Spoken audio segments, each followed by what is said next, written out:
$5,000 just to see you dance. $5,000 just to see you dance. Operator for Operation Grim Sky, and also has the distinction of being the first defender that's also a shield operator.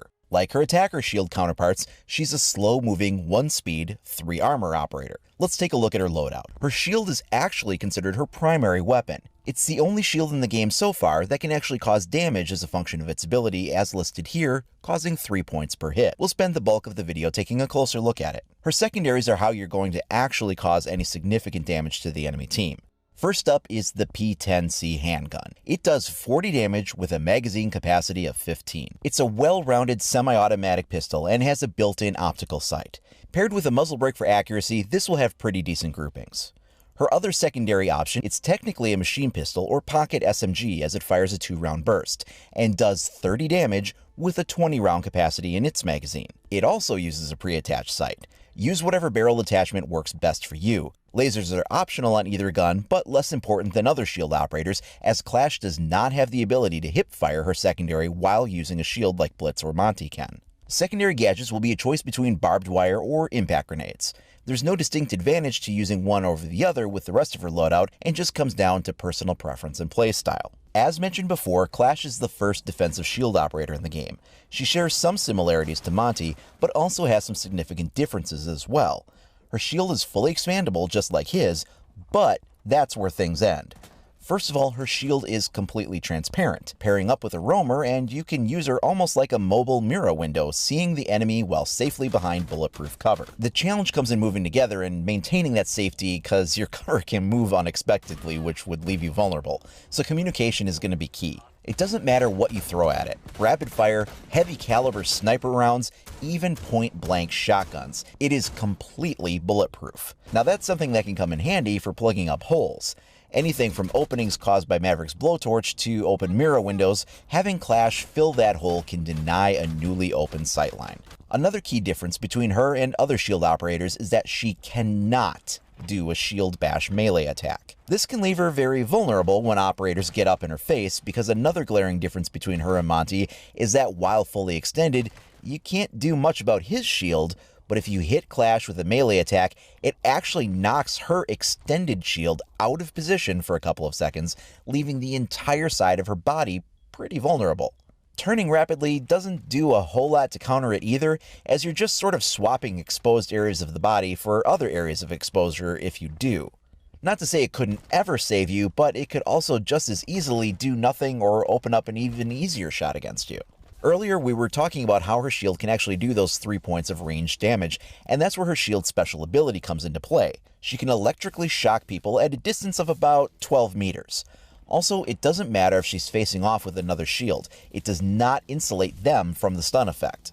There's pretty subtle visual feedback when you hit a target. They'll sort of clench up a little bit in their stance, and if they're sprinting, they will be forced into a slow walking speed while they're being shocked. Additionally, you might notice some very subtle blue sparks on the target, though these seem somewhat inconsistent if they show up or not. When things are moving quickly in the heat of combat, these signs can actually be kind of easy to miss, resulting in you sometimes not being 100% sure if you're actually landing your shock hits or not, and feels kind of unsatisfying to use. Much like trying to get used to an electric car and second-guessing yourself if the engine is really on or not. Now on the shield itself, you'll notice the capacitors on either side of the central view panel light up and discharge, as well as occasional electrical arcs coming out of it. One interesting thing about her stun is that it can actually affect more than one target at a time if they're close enough. If your targets are within a meter or so of each other to either side, they will be affected as well. You'll also stun attackers that are behind the target as long as it's within that 12-meter stun range of effect. You can hold the stun button down for continuous effect, and you see the charge meter in the bottom corner depleting when you do. It will automatically recharge when you stop, but takes a bit longer if you run it completely dry with repeated use in short order. Not being able to use any gun at all while using the shield is a major drawback on her if you find yourself alone, as you will be quickly outgunned and surrounded. Once they get in melee range, you're done for. To make up for that, she has a relatively quick weapon firing time out of the shield swap, but you are still left vulnerable for a second or two while you do, and you can easily get shot while in mid-animation. When using a gun, her shield is secured on her back in a collapsed state, and does basically create bulletproof back armor in that case, though uncovered areas on the rear of the character model remain vulnerable to being shot. As you can see here, it's handy for something like dealing with the bomb diffuser, but lining up a headshot will still put an end to those efforts. Speaking of diffusing the bomb, the stun effect will not cancel animations like an Echo Blast would. The electrical discharge also will not destroy any drones or anything at all. The only thing it will do other than the 3 points of damage is to slow people down.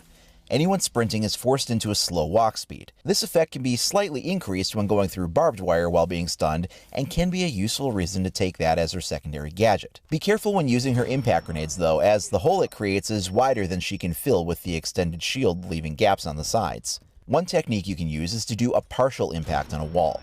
By spreading most of the blast against an unbreakable surface, you're left with a much smaller hole that she can completely block while still being able to see what's happening on the other side. When extended, the shield can be used to block vaults into windows and also block repels, causing them to just sort of bounce off of her shield.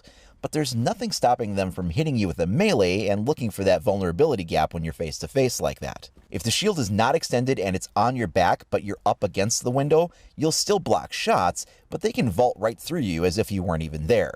This also happens with drones. Initially, I assumed she might be able to block a drone hole or do so when standing in a doorway, but unfortunately they decided to allow drones to pass right through the shield. Her shield does have excellent resistance to explosives and functions just like Monty in that regard. Any explosive going off in front of her shield will result in slight to moderate damage depending on the device used, but is very survivable unless you're at low health already. While fully extended, you can walk right into a claymore and still have plenty of health left over if you were at full health to begin with. You can even use this on window hop-outs, where attackers will put claymores outside of windows. In that case, just have the shield on your back, and when you hop out, face away from the claymore so the shield on your back takes the blast. You'll still get damage moderately, but it won't result in an instant kill. Remember that just like Monty, she'll take the full explosive damage if you manage to get an explosive round around her shield. If you're trying to engage her as someone like Ash, a direct hit to her shield will cause it to just bounce off like a dud and not detonate. Firing it into a breachable surface around or behind the shield will result in partial or full damage respectively. Zofia, on the other hand, can cause some pretty direct havoc against her shield,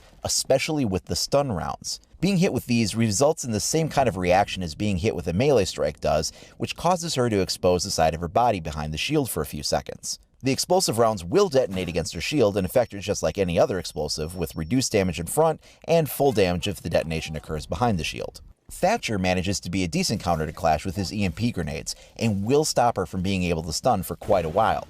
As you can see here, the stun stops and you get a message on screen saying it's disabled.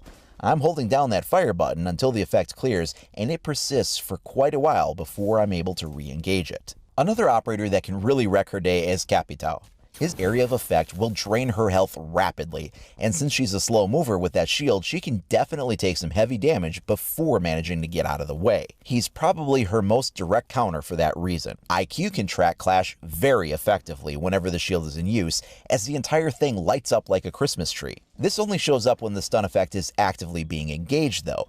It does not show up the rest of the time if she isn't actually using the stun, which is a little strange since the shield does have a battery even when it's not being fired, and should have at least a smaller signature when it's not in use. Clash can fill a variety of roles. She can be a strong anchor support defending the objective, or she can be paired with an aggressive player as roamer support and mobile cover. She can harass players approaching the building by watching them from safety, at least until they get closer, and she can effectively shut down partial lines of sight that have been breached open. She is, however, pretty weak on her own without support.